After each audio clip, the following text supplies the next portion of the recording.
से लेकर आते हो ये कॉन्सेप्ट। अब चित्र देखिए आप लोग, आपके बीच में रखने जा रहा हूं। ये कुछ पिक्चर आपको मदद करेंगी कि परमेश्वर की एक बहुत बड़ी योजना, अगर अदन की वाटिका थी एक बहुत बड़ी योजना, पहला दिन, दूसरा दिन, तीसरा दिन, चौथा दिन, पांचवा दिन, ऐसा बहुत बड़ी योजना थी, तो परमेश्वर की एक और अद्भुत योजना थी और वो था विवाह यानी मैरिज। वाह, वो था मैरिज। काफी लोग अप्रिशिएट कर रहे हैं, थैंक यू आप लोग जो लिखकर भेज रहे हैं। जी वापस आते हैं, ये है परमेश्वर की अद्भुत योजना। और मैं वापस कहता हूं कि ये कलीसिया और यीशु, यानी कि कलीसिया और यीशु की, जो कि इफिसियों 5 में लिखा है, यीशु मसीह के बारे में इफिसियों 5 का 32 में लिखा है। ये तो बहुत बड़ा भेद है, लेकिन मैं कलीसिया और मसीह की बात कर रहा हूं। पौलुस कहता है इट्स अ ग्रेट मिस्ट्री। ये क्या रहस्य है, हमको यहां से दिखता है। ये है पहला आदम और ये है उसकी पत्नी। यीशु मसीह है दूसरा आदम और कलीसिया है उसकी पत्नी, यानी कि bride and groom, groom and bride, bride and groom, जो भी है। इसका मतलब है कि परमेश्वर ने एक अद्भुत योजना बनाई थी और वो योजना थी विवाह, मैरिज। क्या बात है। नाउ आप जितने लोग कनेक्ट हैं, मैं रिक्वेस्ट करता हूं ऑफलाइन नहीं जाना, अद्भुत चीज आपके बीच में आ रही है। मैं 9 बजे तक या उसका थोड़ा 5-7 मिनट आगे होगा, बर्दाश्त कर लेना। परमेश्वर की अद्भुत योजना विवाह, मैरिज। आइए देखते क्या लिखा है। लिखा है पहला जोड़ा परमेश्वर ने ही बनाया था। आपके लिए मैं रख रहा हूं, लिखा है पहला जोड़ा परमेश्वर ने ही बनाया था, आपका जोड़ा भी परमेश्वर को ही बनाने दीजिए। जोड़ा से मेरा मतलब है, आप समझ गए होंगे। मैं कुछ सेकंड इसको रख रहा हूं जी, मैं कुछ सेकंड इसको रख रहा हूं।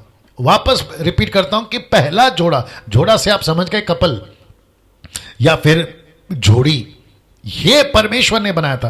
किसका है पहला जोड़ा? ये है परमेश्वर ने पहला ये जोड़ा बनाया। परमेश्वर ने कहा आदम मट्टी से बनेगा, औरत से कहा आदम, माफ करें हव्वा, तो हड्डी से बनेगी, यानी कि उसका डीएनए। परमेश्वर की योजना थी कि ऐसा हो और परमेश्वर ने बनाया, जिसको कहते हैं विवाह, जिसको कहते हैं मैरिज। दोस्तों आपको कैसा लग रहा है अभी तक? अब वापस कहता हूं, पहला जोड़ा परमेश्वर ने ही बनाया था, तो आपका जोड़ा भी परमेश्वर को ही बनाने दीजिए। आज पूरी दुनिया में एक बहुत बड़ी गड़बड़ी हो रही है। मैं आपको बताता हूं क्यों। सबसे स्ट्रॉन्गेस्ट कंट्री, नंबर 1 कंट्री हर क्षेत्र में, वो चाहे इकोनॉमिक हो, वो चाहे बॉर्डर पे हो, वो चाहे किसी भी क्षेत्र में, नंबर 1 कंट्री वह है अमेरिका।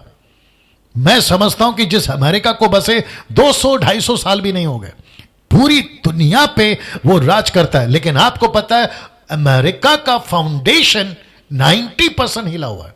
अब आप पूछोगे किस में, मैं आपको बताता हूं। वहां के कोर्ट में, या जिसको कोर्ट कहते हैं, कोर्ट कचहरी कहते हैं, वहां पे 90% केस डिवोर्स के हैं।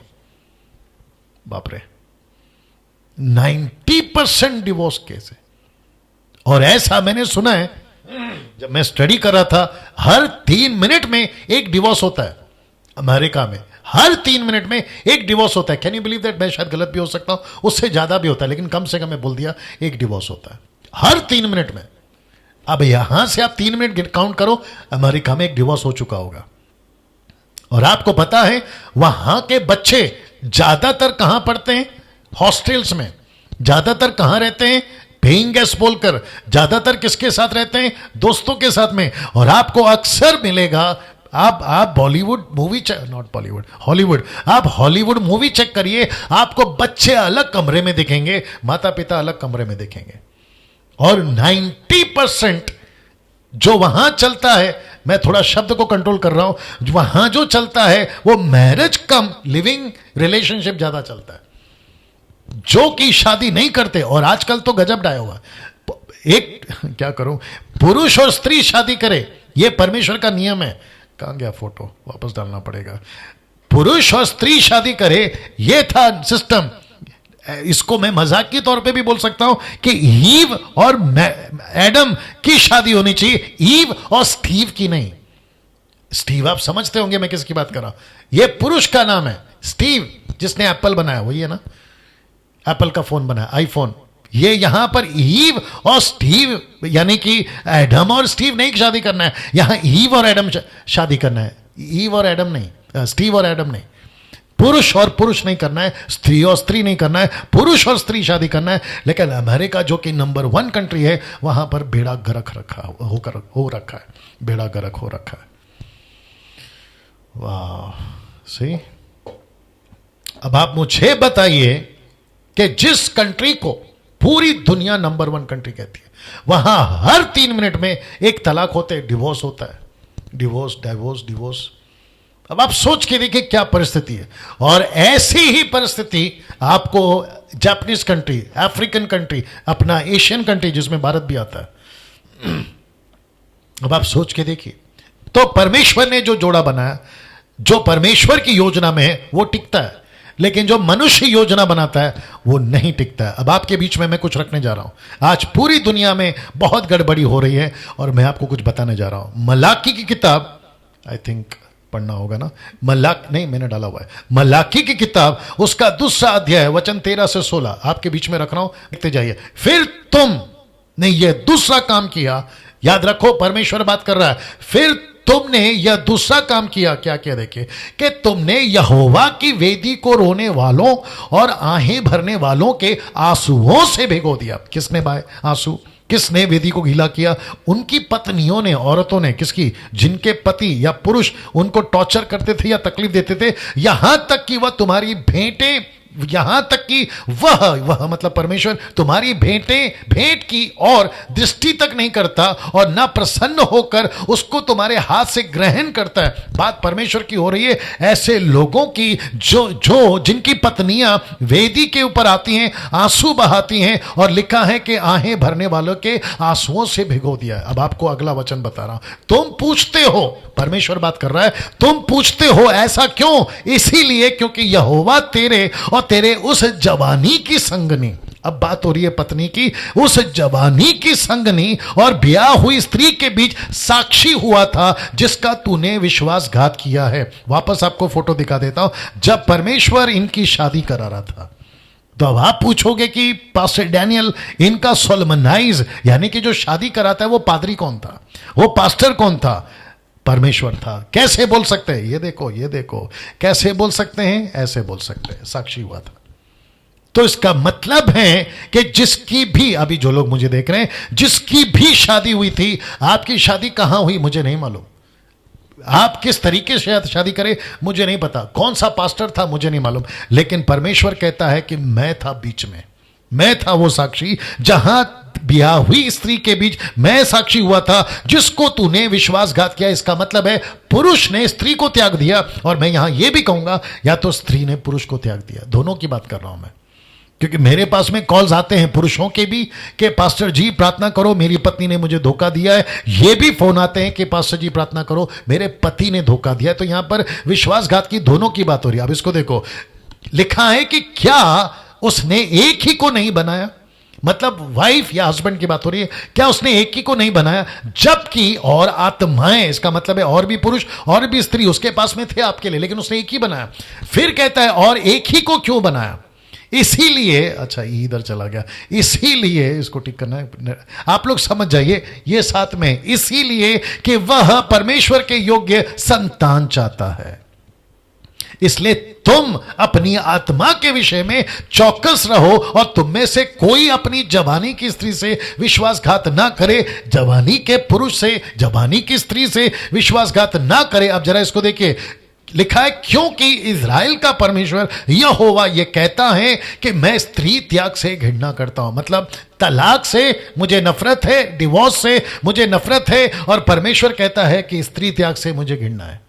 सो जो सेवक अभी देख रहा है या बाद में देखेगा यूट्यूब के ऊपर, आप तलाक करके बैठे हैं या तलाक का सोच रहे हैं, अगर कोई पुरुष अभी देख रहा है या यूट्यूब पे देखेगा आगे जाकर, आप अपनी पत्नी को या पत्नी पति को त्यागने की कोशिश कर रहा है या प्लान कर रहा है, तो मैं आप सभी से कहना चाहता हूं कि परमेश्वर को त्याग से और स्त्री त्याग से या पुरुष त्याग से या डिवोर्स से नफरत है। जी दोस्तों, वाह, सही। अब आप सोचिए परमेश्वर कितना सख्त है इस मामले में। अब आप सोचिए इस प्लैनेट के ऊपर, देखो मुझे अच्छा क्या लगा मालूम है, मुझे वापस पीछे ले जाने दीजिए। लिखा है, कहां गया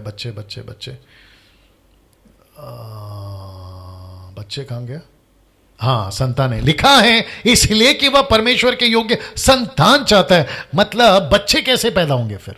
अगर बाप ऐसा है, पत्नी ऐसी है, यानी कि पिता मां ऐसी है, तो फिर बच्चे कैसे होंगे? सी दैट, इसका मतलब है परमेश्वर कहता है कि जो जनरेशन आगे आएगा वो जनरेशन कैसे होना चाहिए, वो योग्य जनरेशन चाहता है। अब मैं वापस आता हूं इसके ऊपर। परमेश्वर को डिवोर्स से नफरत है। अगर कोई, शायद हो सकता है आज सुबह डिवोर्स कर मैं विश्वासी की बात कर रहा हूं, मैं बात कर रहा हूं क्राइस्ट फॉलोअर्स की। मुझे नहीं पता कि शायद बाकी लोग भी देख रहे होंगे, तो आप लोग भी सुन लीजिए। आज सुबह आपने शायद डिवोर्स का पेपर साइन किया है, आपने गलत किया है सर या मैडम। आप शायद तलाक देने का सोच रही हैं या सोच रहा है, तो आप गलत कर रहे हैं या कर रही हैं। अब आप सोच के देखिए, परमेश्वर यहां पे कहता है कि मुझे इस तरीके से गिनना है, और उससे भी जो अपने वस्त्र को उपद्रव से ढांपता है। इसलिए तुम अपनी आत्मा के विषय में चौकस रहो और विश्वासघात मत करो, सेनाओं का यहोवा का यह वचन है। वाह, सी, अगर अमेरिकन्स जो मेरी हिंदी भाषा समझ रहे होंगे, अफ्रीकन्स, जापानीज, या फिर जहां तक ये वीडियो जा रहा है, परमेश्वर कह रहा है कि मुझे डिवोर्स से नफरत है, नहीं चाहता परमेश्वर। पास्टर डैनियल, क्या यीशु ने इसका जिक्र किया है मत्ती का 19:3 में? तब फरीसी उसकी परीक्षा करने के लिए पास आकर किसके? यीशु के कहने लगे, क्या हर एक कारण से पत्नी को त्यागना चाहिए? क्या किसी भी कारण से पत्नी को तलाक देना चाहिए? मोदी साहब ने एक बिल पास करवाया संसद में, और वह है कि 3 तलाक का कॉन्सेप्ट उन्होंने कैंसिल करवा दिया। और आपको शायद नहीं पता है कि कितनी सारी मुस्लिम महिलाएं, औरतें शायद मोदी साहब को कितना थैंक यू बोलती होंगी, धन्यवाद देती होंगी कि ये कॉन्सेप्ट जो है, ये जो बिल पास करके एक बहुत बड़ा मुसीबत उनके ऊपर से हट गया। अब आप सोच के देखिए, शास्त्री फरीसी यीशु के पास आते हैं और कहते हैं कि क्या तलाक देना है किसी भी कारण से? अब यीशु का जवाब मत्ती 19:4 में, उसने उत्तर दिया, यानी यीशु ने, क्या तुमने नहीं पढ़ा?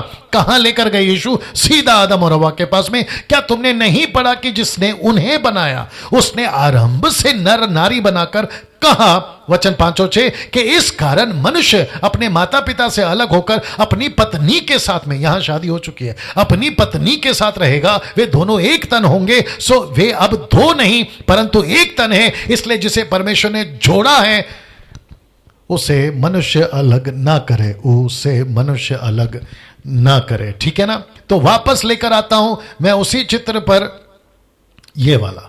सो परमेश्वर, यहोवा ने भी कहा, यीशु मसीह ने भी कहा कि जिसको परमेश्वर ने जोड़ा है उसको कोई मनुष्य अलग ना करे। तो आपकी शादी शायद टूट रही है, आज का मेरा ये मैसेज सुनकर अगर वो जुड़ता है, वापस रिकंसिलिएशन में आता है, मैं समझता हूं कि मेरा प्रचार अभी करना सफल रहा।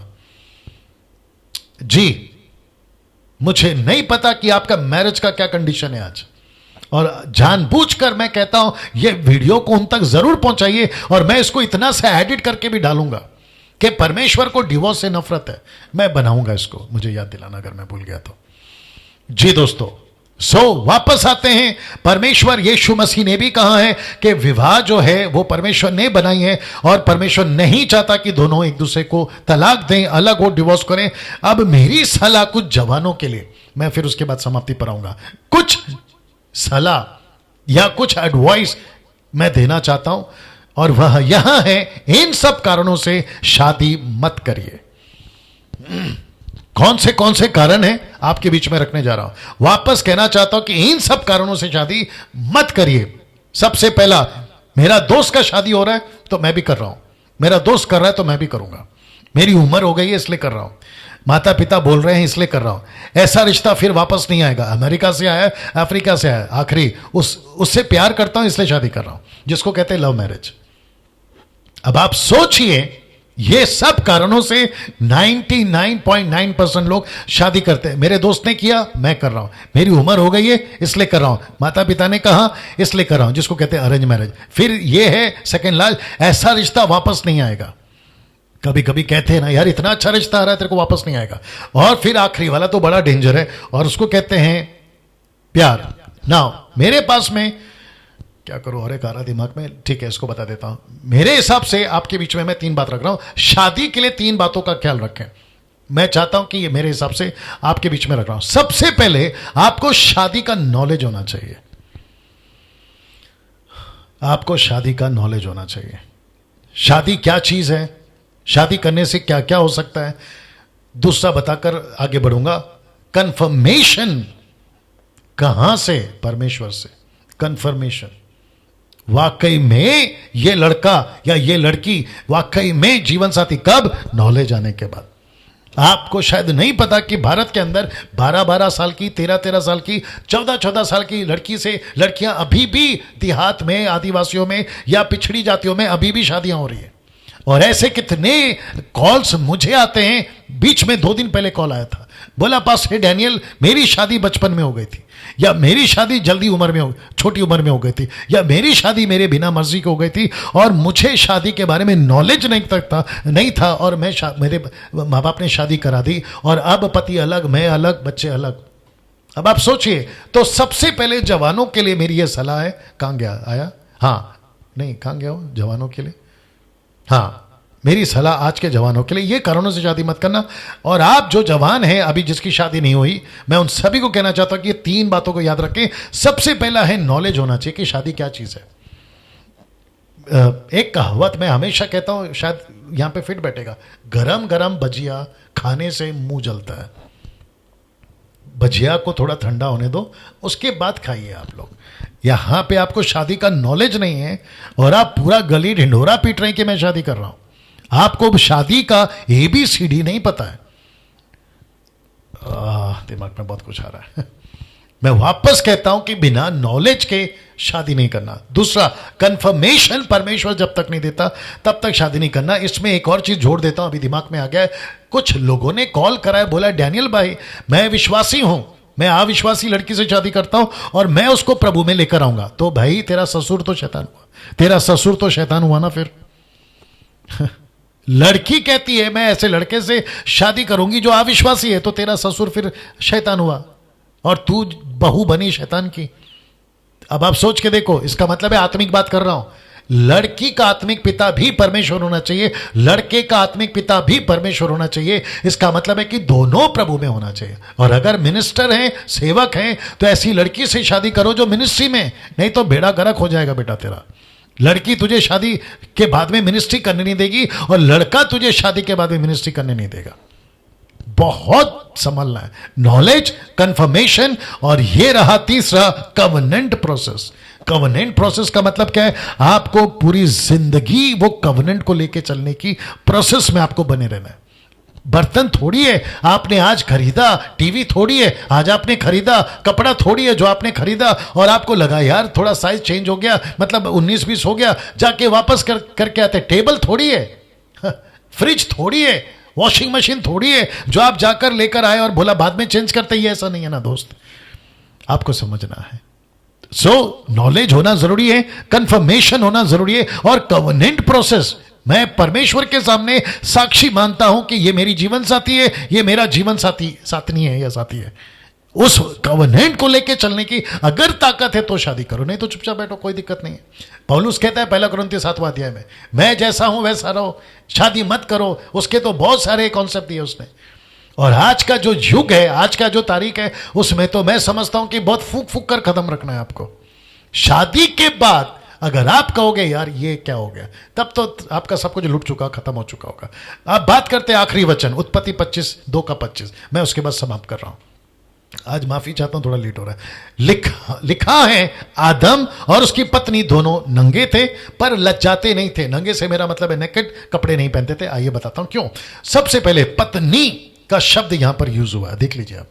पत्नी, पहले अध्याय में पत्नी शब्द नहीं आया, दूसरे अध्याय के आखिरी तक में पत्नी शब्द नहीं आया, लेकिन जैसे ही चैप्टर 2 क्लोज होता है पत्नी शब्द आता है। तो इसका मतलब है कि यहां पे शादी किसने लगाई? परमेश्वर ने। यहां मूसा हव्वा को आदम की पत्नी बोल रहा है। यहां मूसा हव्वा को आदम की पत्नी बोल रहा है। तो इसका मतलब है उसको तब तक समझ में आ गया था। और वापस कहता हूं, जो पहले दिन बोला था कि कट टू कट बाइबल के अंदर नहीं लिखा है। अब यहां पे जब वाउस यानी कि वाचा, अब उसका हिंदी शब्द नहीं मिल रहा है, वाचा कवनेंट बांध रहे थे, ये तेरी पत्नी है, ये तेरा पति है, ये जब बांध रहे थे तो परमेश्वर वहां था और मूसा कह रहा है कि ये उसकी पत्नी है। अब दूसरा लाइन, जो दोनों नेकेड थे, कपड़े नहीं पहनते थे, वो कौन सा कपड़ा था? लूका 9:35 जो कि बताता है यीशु मसीह का वस्त्र उज्जवल हो गया था, इस पृथ्वी पे कोई धोबी तक ऐसा कपड़ा नहीं धो सकता था। फिर कहते हैं पुनरुत्थान का यीशु, इसका मतलब क्या? जब यीशु जी उठा तो उसके भी कपड़े श्वेत थे, जो कि लोगों ने देखा उस वक्त में। 500 से भी ज्यादा लोगों ने गवाही दी कि यीशु जी उठा है। तो ये कौन सा कपड़ा था? तो मैं समझता हूं कि मूसा के नजरिए से वो नेचुरल जो कपड़ा होता है वो तो नहीं था, लेकिन लिखा है पर वो लज्जाते नहीं थे। ऐसा कौन सा कपड़ा था जिससे वो लज्जाते नहीं थे? कॉन्सेप्ट है, लॉजिक है। तो दोनों नेकेड थे लेकिन शर्माते नहीं थे। शर्माते क्यों नहीं थे? मूसा के हिसाब से नेकेड थे, लेकिन दोनों के हिसाब से, आदम और हवा के हिसाब से, वो लज्जाते नहीं थे। हिंदी कहता है उनको शर्म नहीं आती थी या शर्माते नहीं थे। नो शेम, उनको शेम नहीं था। क्यों? कुछ तो ऐसा होगा। और फिर वो कपड़ा कहां गया? जैसे ही पाप किया वो कपड़ा चला गया। फिर लिखा है कि उनको शर्म आए, तब जाकर उन्होंने अंजीर के पत्ते तोड़ लिए। वो बात अलग है कि परमेश्वर ने उनको चमड़े का कपड़ा पहनाया, जो कि उसके बाद चला यीशु के आने तक। आत्मिक बातें हैं। वाह दोस्तों, कैसा लग रहा है? मुझे कल आप लोग कॉल करके बताएं इस नंबर पर, आपके प्रश्न क्या हैं मुझे बताएं। और आपको पता है, जब कल मैं वापस आऊंगा रात को 8 बजे, तो डेंजरस चैप्टर से शुरू होगा। डेंजरस चैप्टर मैंने जानबूझ के डेंजरस लिखा है, क्योंकि कल जो है पूरे मानव जाति का पतन होने जा रहा है इन दो लोगों की वजह से, इन दो लोगों की वजह से, इन दो लोगों की वजह से।